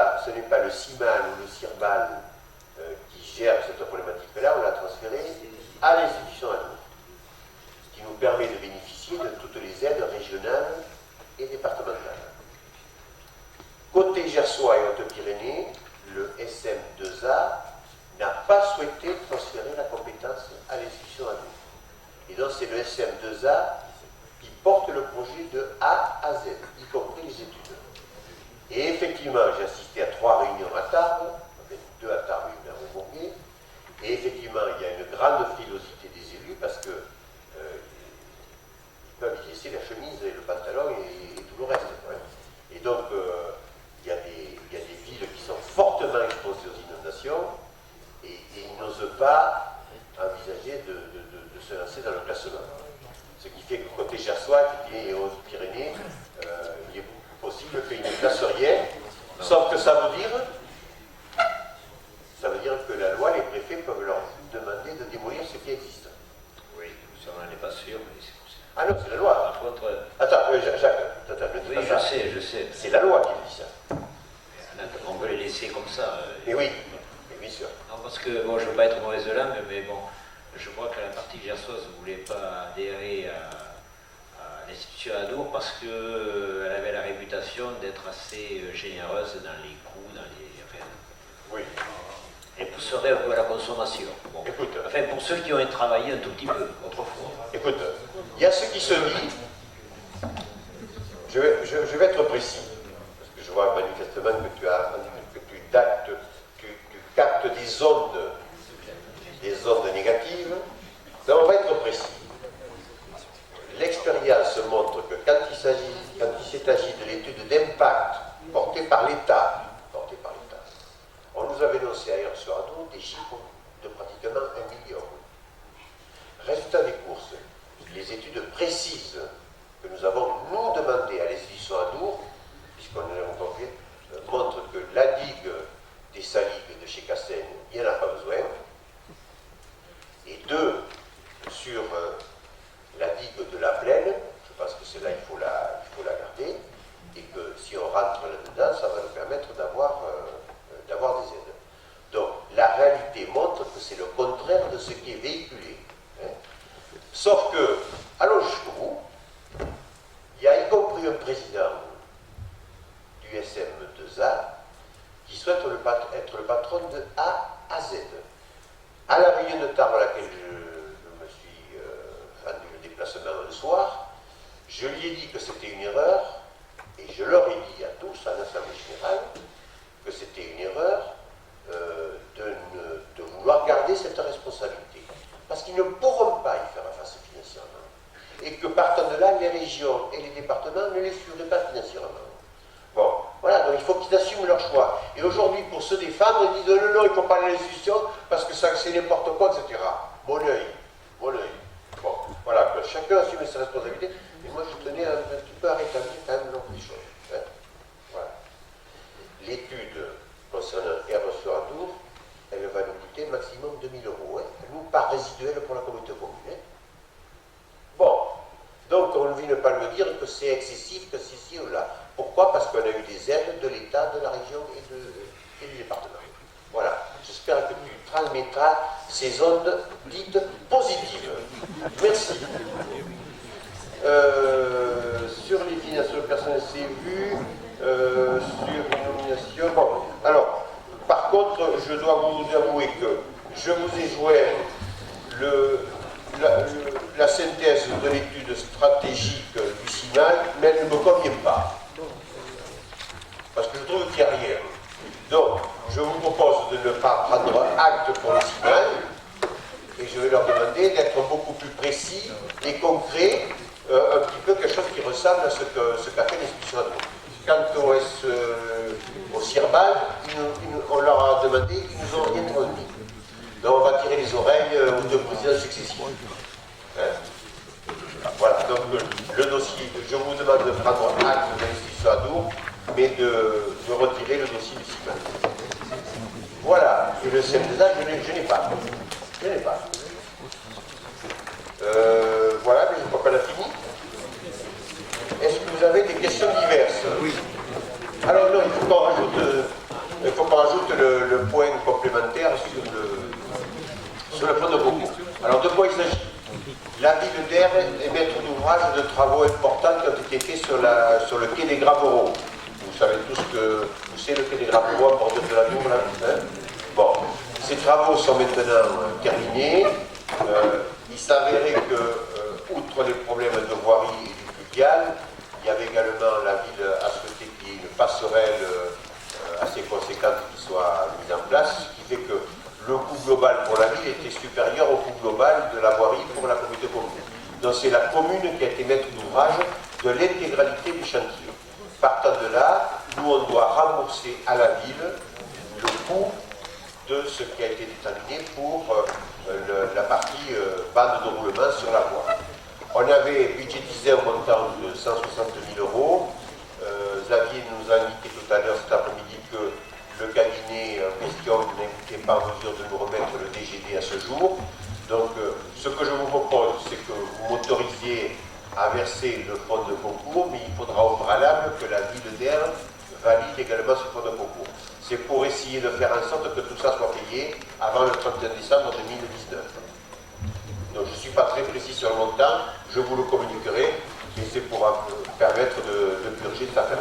Et ça suppose quand même qu'au niveau de la mairie, vous puissiez, vous puissiez booster un petit peu le cabinet. Voilà, bon, pas d'opposition à ça, merci. Questions diverses? Oui. Alors, qui? Oui. Oui. Oui. Monsieur le Président de la communauté de communes et Monsieur le maire de Génie-les-Verts, comme vous le savez, le 22 octobre 2019, vers 22h30, une partie de l'ancien presbytère s'est écoulée. Cet effondrement, dans les conditions de réalisation des travaux par l'entreprise, était inévitable. Comment un professionnel peut-il croire, en réalisant un affouillement au pied d'un bâtiment existant, sans aucune mesure préventive et partant plus vieux, il ne prend pas de risque. Des précautions indispensables sont à mettre en place pour les reprises en sous-œuvre et doivent être mentionnées sur les plans et documents de réalisation. Le 25 mars, j'ai répondu à certains élus communautaires qui parlaient de ce sinistre. Le candidat retenu était conformément au règlement le mieux disant, pas le moins disant. Ma remarque avait uniquement pour but d'attirer l'attention du pouvoir décisionnaire. Vos propos désobligeants, Monsieur le maire, lors du discours d'inauguration de l'église de Génie-les-Verts, n'avaient pour objectif que de faire diversion. Il y a 150 ans, des ouvriers avec de faibles moyens, grâce à leur savoir-faire, leur courage et leur professionnalisme, ont réalisé une construction remarquable. Sommes-nous aujourd'hui, avec d'importants moyens matériels et techniques existants, en mesure de restaurer cette structure? Si vous pensiez que les entreprises ayant répondu lors de la procédure adaptée n'étaient pas compétentes, la loi vous autorisait à faire le lancement de nouveaux marchés. Le blocage du chantier actuellement et les travaux de reprise des dégâts prendront plus de temps et seront plus onéreux. C'est donc la valeur technique de l'offre qui a motivé le choix de l'entreprise retenue. En tant que premier adjoint du village où se réalise ce chantier, et après plus de 50 années de pratique dans les travaux du bâtiment, je me pose des questions. L'analyse de la valeur technique des offres est l'étape d'analyse la plus subjective. Chaque point attribué à la valeur technique doit pouvoir être motivé pour permettre aux élus de choisir de façon éclairée l'entreprise, mais aussi afin de pouvoir rendre compte de l'analyse effectuée d'un candidat évincé. Avez-vous canalisé la subjectivité en définissant des sous-critères objectifs, décomposant le critère à valeur technique et en arrêtant une méthode d'évaluation des soumissions permettant de motiver le choix des notes attribuées? Avez-vous surtout tenu compte de la méthode du travail? Cela aurait certainement permis de prévoir cette anomalie et d'éviter la catastrophe. Vu cette erreur qu'une entreprise de restauration ne devrait pas commettre, je ne suis pas sûr de la compétence du responsable de chantier pour mener à bien cette réalisation. Je ne passerai pas sous silence cette discussion avant la procédure adaptée entre M. le maire de Génie et une élue travaillant avec le cabinet d'architecture. Vous avez carrément dit, Monsieur le maire, que vous ne vouliez pas d'une certaine entreprise concurrente pour faire ces travaux. Vous estimiez qu'elle n'était pas compétente et qu'elle n'avait pas répondu en respectant le cahier des charges. Comment pouviez-vous savoir si cette dernière allait répondre correctement lors de la procédure adaptée. Pendant la réalisation des travaux de l'église, comment les salariés de l'entreprise retenue ont fait-ils dire qu'ensuite ils feraient des travaux de rénovation du presbytère alors que l'appel d'offres n'avait pas encore eu lieu? Je désire tout simplement savoir si le choix de l'offre n'est pas entaché d'irrégularité. Afin de lever le doute qu'il n'y a pas eu copinage, pouvons-nous avoir accès à cette analyse? J'ajouterai d'autant plus, Monsieur le maire, que vous étiez fournisseur des matériaux pour la même entreprise retenue lors du précédent chantier sur la commune. Je remercie le pouvoir décisionnaire d'apporter une réponse diligente. On voit que les élections municipales à Gigny sont lancées. Non, ce n'est pas les élections. J'appelle le pouvoir décisionnaire. Tu permets que je te réponde? Oui. Je vais te répondre. Je vais laisser ensuite le souhait, puisque c'est lui qui est interpellé, le maire de Gigny, d'y répondre. Je voudrais néanmoins apporter quelques réponses. Je mesure la gravité de ton propos, qui sont enregistrés. Les choses sont passées de la manière suivante. Il y a eu désignation d'un architecte et il y a eu appel d'offres. Il s'est trouvé que des entreprises parmi les moins disantes ne respectaient pas le cahier des charges. Je dis bien, M. Brett, Michel, ne respectez pas le cahier des charges, notamment sur un point particulier, puisqu'il s'agit du pôle de santé de Ginebert, où il y a sur le dossier de Ginebert un rez-de-chaussée et un premier étage. Et donc il y a un ourdi. Et le maître d'œuvre, l'architecte Dugarry, pour ne pas le nommer, avait donc mis un certain nombre de prescriptions dans le cahier des charges que nous avons validé, de façon à s'assurer de la solidité de l'ouvrage. Les deux entreprises qui sont sorties les moins disantes ne respectaient pas la densité du béton. Pardon, je réponds. Ne respectaient pas la densité du béton qui était exigée dans le cahier des charges. Nous avons donc considéré, et c'est moi qui ai signé au final, nous avons donc considéré, après discussion, que ces entreprises ne respectaient pas le cahier de charges, elles ne devaient pas être éliminées, elles devaient avoir une pénalité dans la notation, c'est ce que nous avons fait. Et ce qui fait que l'entreprise qui était un petit peu plus chère de 800 €, ou 1800 €, eh bien, se sont trouvés être devancés par une entreprise qui, elle, répondait au cahier des charges. Voilà.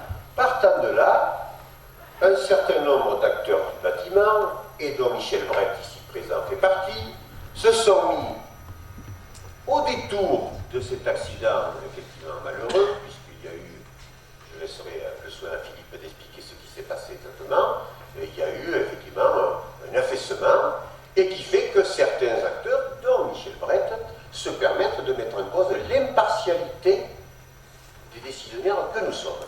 Je n'accepte pas, Michel, je te le dis franchement et publiquement, je n'accepte pas ce procès d'intention.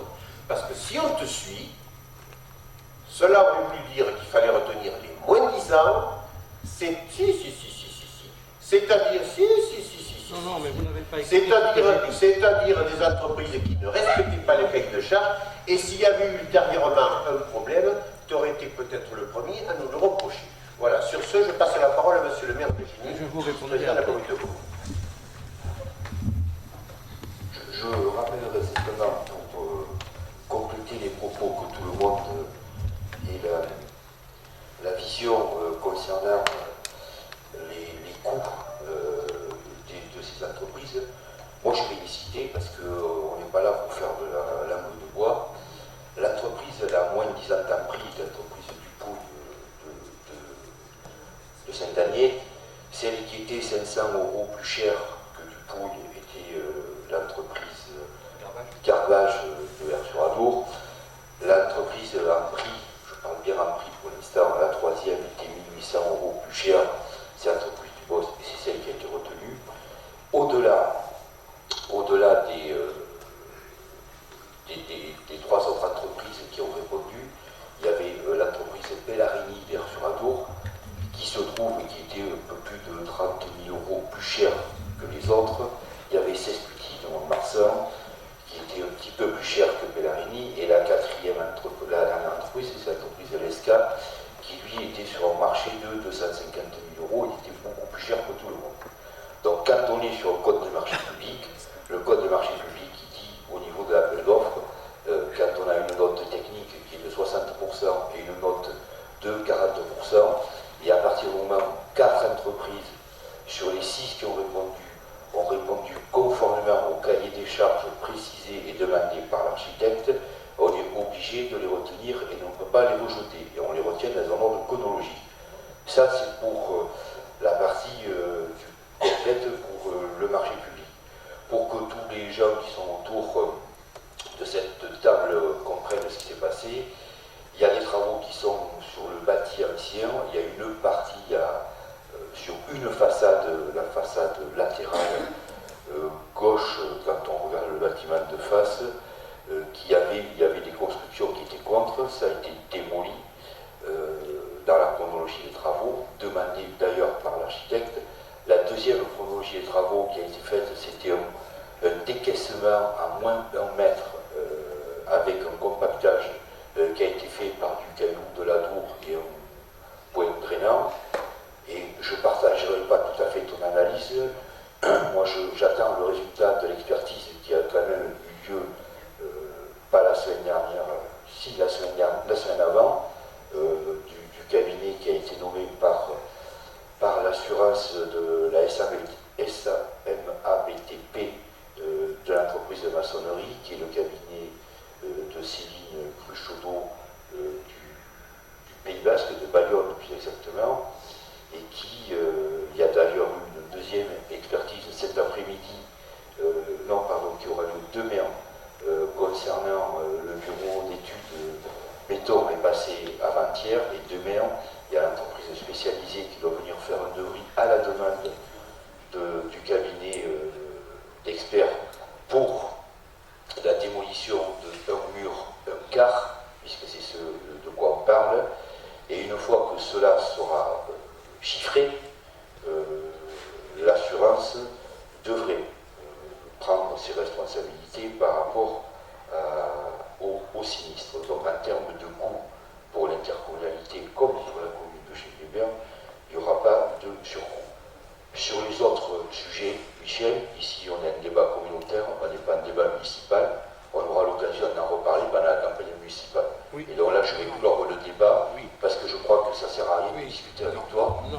Mais je m'en rappellerai et j'aurai l'occasion de m'en expliquer devant les Eugénoises et les Eugénois, même si mes propos te plaisent pas, Michel. Il y a d'autres maires qui étaient là, ici présents, quand j'ai un discours à faire, c'est surtout pas à toi que je vais demander de me l'écrire, je suis assez grave pour me l'écrire. Oui. Merci. On en reparlera, comme tu dis. Mais ceci dit, quand même, si quand on juge que l'entreprise est compétente, il n'y a quand même pas eu le minimum de faits. On creuse au pied d'un mur, ça n'a rien. Non, mais c'est vrai, ça vous peut pas dire. Michel, écoute, mais si, vous ne ne pouvez raconte pas dire. pas. Mais vous n'y connaissez rien dans le bâtiment. Je te remercie, on connaît rien. Mais oui, mais bien sûr. Non, Michel, mais non, ça pouvait s'éviter, non, Michel, tu déboîtes. Là, non, oui. Tu déboîtes. Quand une entreprise ne respecte pas le cahier de charge, c'est normal qu'elle soit pénalisée. Tu écoutes un peu.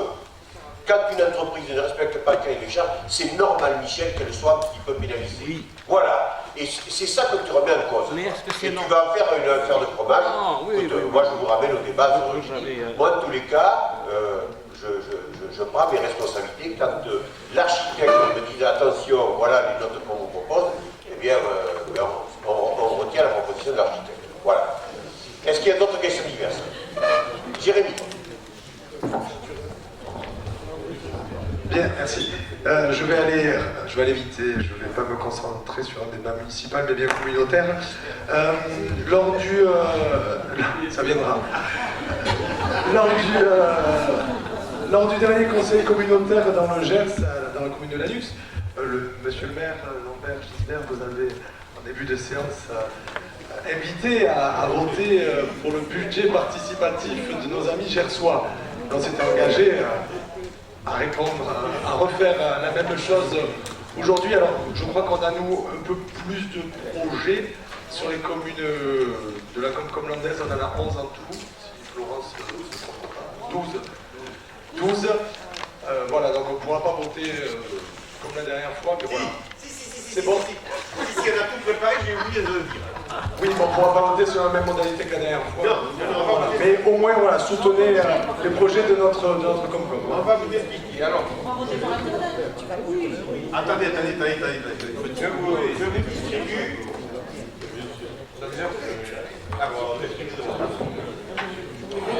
Excusez-moi, je me permets juste de prendre la parole. Oui, allez-y. Donc effectivement, M. Cabet nous distribue un petit récapitulatif de l'ensemble des projets du territoire. Effectivement, il y en a 13 au total.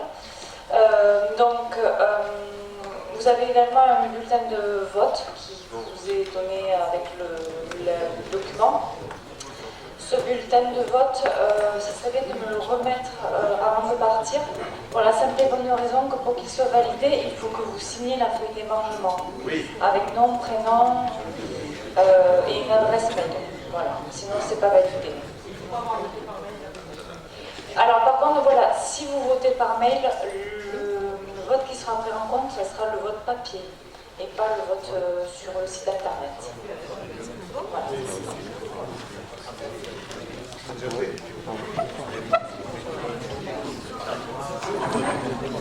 Alors ne commencez pas à voter, on va vous dire.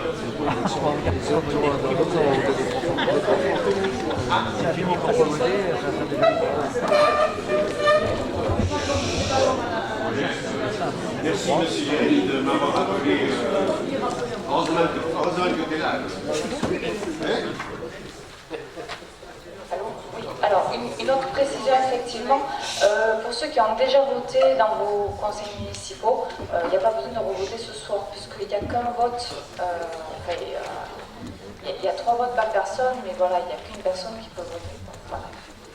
T'as déjà voté?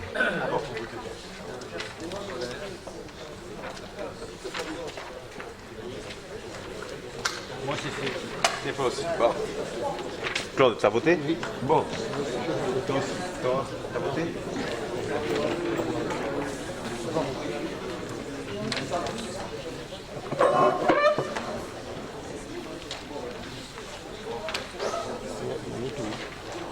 Oui. Au total, il y a ça.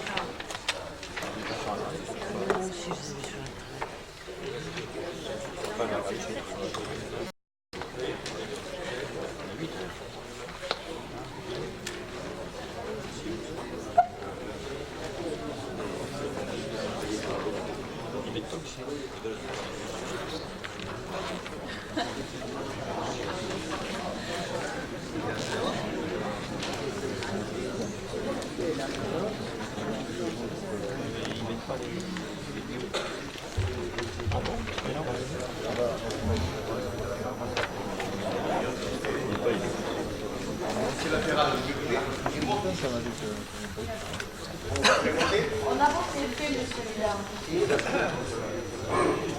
Bon, alors.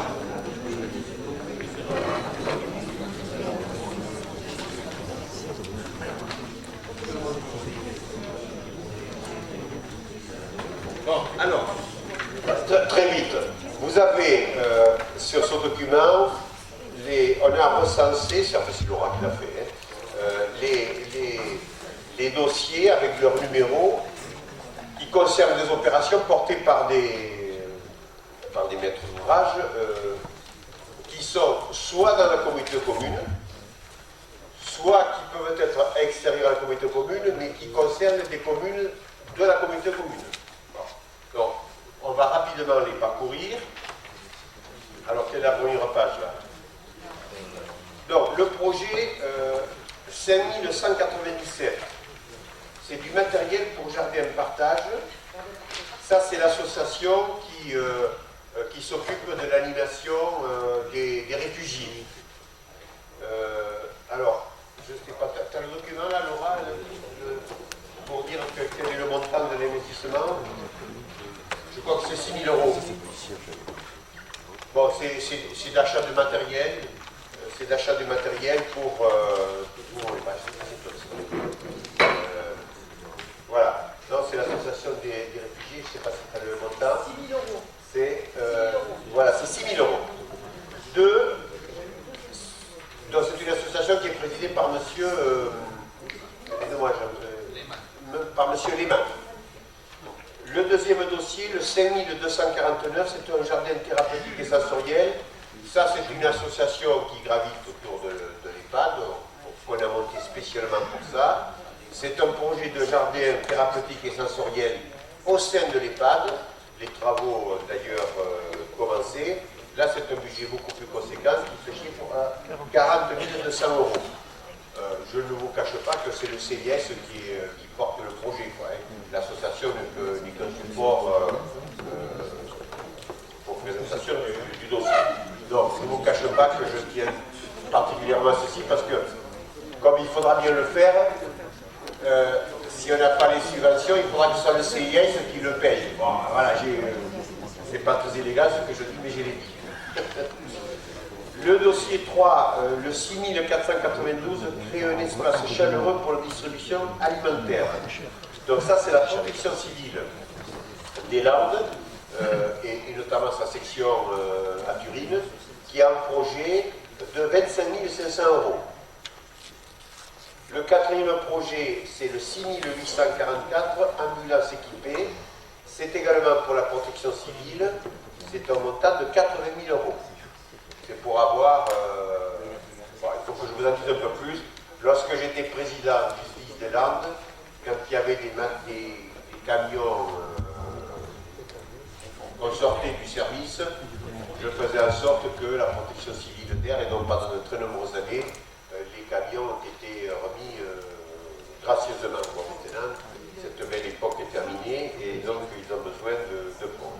Le quatrième projet éducatif et solidaire du club Ursan Basket Chalos, ça c'est Samadé, mais ça concerne les clubs locaux. Vieux d'Ursan. C'est un montant de 40 000 euros. C'est un projet éducatif et solidaire. Qu'est-ce qu'il y a dedans? T'as le micro par là? C'est un beau projet, c'est un projet qui s'articule en fait autour des enfants malades pour qu'ils puissent, participer en fait aux matchs. Ils seront parrainés par des équipes. Il y a une partie qui consiste à l'achat d'Android qui leur permet de pouvoir être présents tout en étant hospitalisés. Et il y a un deuxième volet de l'investissement, c'est un volet qui concerne un minibus. C'est un minibus qui en fait pourrait leur permettre à eux et à leur famille de se déplacer pour les matchs. D'accord, ok. Donc le siège c'est à Samadé, mais en fait ça concerne également des communes de notre interco. Le sixième dossier, un jardin participatif initié par les enfants de l'école de Urbachem. Tu vas dire deux mots? Oui, c'est un projet qui est mis en place par la classe, il n'y a qu'une classe à l'Urbachem, l'école de l'Urbachem, avec leur maîtresse, et la collaboration de l'association des jardins reconnaissants de Saint-Pierre-du-Mont. Ils veulent initier les enfants au respect des sols, au respect des saisons et leur apprendre un peu comment on agence un potager. Voilà. Et elle fait... là, c'est un petit budget, c'est 2 000 euros qui sont demandés. Voilà. Elle veut aussi développer le côté intergénération avec ce projet. Très bien. Ensuite, aménager une aire de jeu, ça ce sont deux professeurs qui habitent à Urbachem et qui souhaiteraient aménager une aire de jeu sur la commune de Urbachem pour un montant de travaux de 15 000 euros. Mais ce que je ne sais pas, là, ce que je ne sais pas dire, Jean, est-ce que c'est un projet public ou un projet privé? Privé, c'est fait par monsieur et madame. Mais ces jeux, ils vont être uniquement pour leur famille ou pour leurs enfants? Dans le jardin, dans le jardin communal. Mais ça va servir tout le monde. Oui. Alors pourquoi tu dis que c'est privé? C'est parce que ce sont deux qui sont déjà privés. Ah d'accord. Oui, c'est une initiative privée mais qui servira au public. D'accord. Donc c'est le 6532. Ensuite, page suivante, le 6471, achat de minibus pour sortie du centre de loisirs. Donc ça, c'est l'association Halal, centre de loisirs, qui c'est un bus, et donc un minibus de 30 000 euros. Le 7008, un minibus pour les clubs des supporters. Ça, c'est la commune de Saint-Louis, club des supporters de Saint-Louis qui souhaite acheter un minibus qui se monte à 35 000 euros. Tu vas dire deux mots? Moi, ce que je sais, c'est qu'il va acheter un minibus pour pouvoir sortir avec les joueurs à 35 000 euros. C'est-à-dire après, il faut avoir, mais... D'accord. Le 6792, un parc naturel pédagogique. Ça, c'est l'association Halal aussi. Non? Oui, c'est Halal, qui souhaite faire un parc naturel pédagogique pour les enfants pour 4 200 euros. Un chômeur, matériel son et lumière pour l'association Cadence, c'est à Biel-Dursan pour 5 000 euros. Tu peux dire deux mots? C'est une association culturelle qui fait du théâtre, de la comédie musicale et qui donc a besoin de matériel et donc qui fait déjà de la comédie musicale avec du matériel, ils veulent se perfectionner. Il y avait d'ailleurs un spectacle ce week-end, vendredi et samedi, où il y avait beaucoup de monde. Très bien. Et vous avez fait voter la sortie ou pas? Bien sûr. D'accord. Abandon du dossier, un city-stade aéro-sur-ado par l'association Halal. C'est pour le club ado, pour un montant de 40 000 euros. Et enfin, dernier dossier, le 6264, du matériel image son pour le club des courses landaises. Ça, c'est pas. C'est qui c'est qui le maître d'ouvrage ou ça? C'est Adèle Pabon? Alors, disons deux mots. Ouais, c'est pas moi.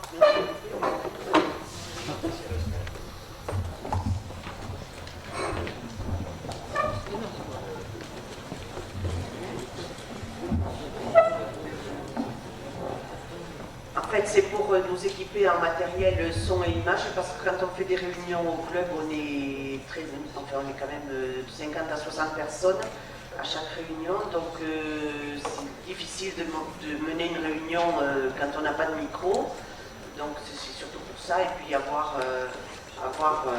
pour passer des vidéos et tout ça, pour pouvoir commenter et inviter des gens pour pouvoir leur expliquer la course landaise, voilà, enfin c'est un montant de 3 700 euros.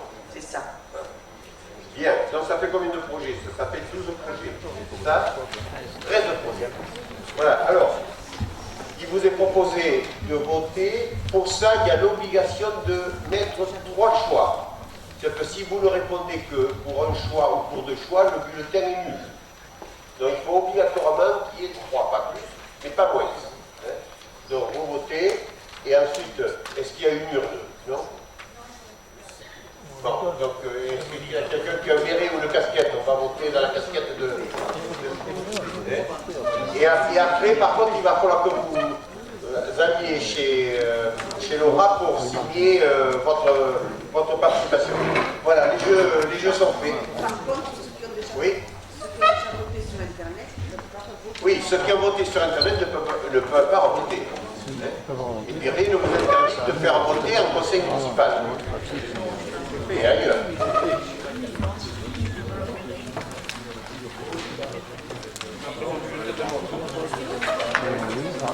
Par exemple, ceux qui ont voté, il ne va pas y avoir un qui.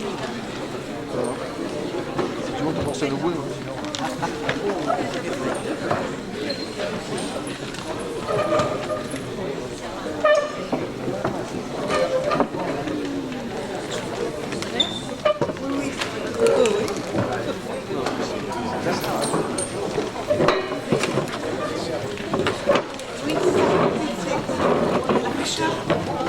Bien. C'est bon, on peut clore la réunion, Monsieur le Président? Oui. La prochaine réunion aura lieu à Vergoyen, Monsieur le maire, à Vergoyen. Alors, ce sera soit le 10, soit le 12 décembre. Il faut que je vois d'abord pourquoi j'ai... Tu m'écoutes? J'hésite encore parce que je vais avoir la discussion avec les responsables de la clinique pour savoir quand ils préfèrent le 10 ou le 12. On ne peut pas Bacalone, qui est un conseil municipal à R. Donc ce sera ou le 10 ou le 12. Allô? Voilà. Allez, c'est la parole. La réunion s'est bien tenue. Donc, vous avez gagné de passer à côté pour déguster les pâtisseries de Seine-Brouille. Merci beaucoup et bonne soirée.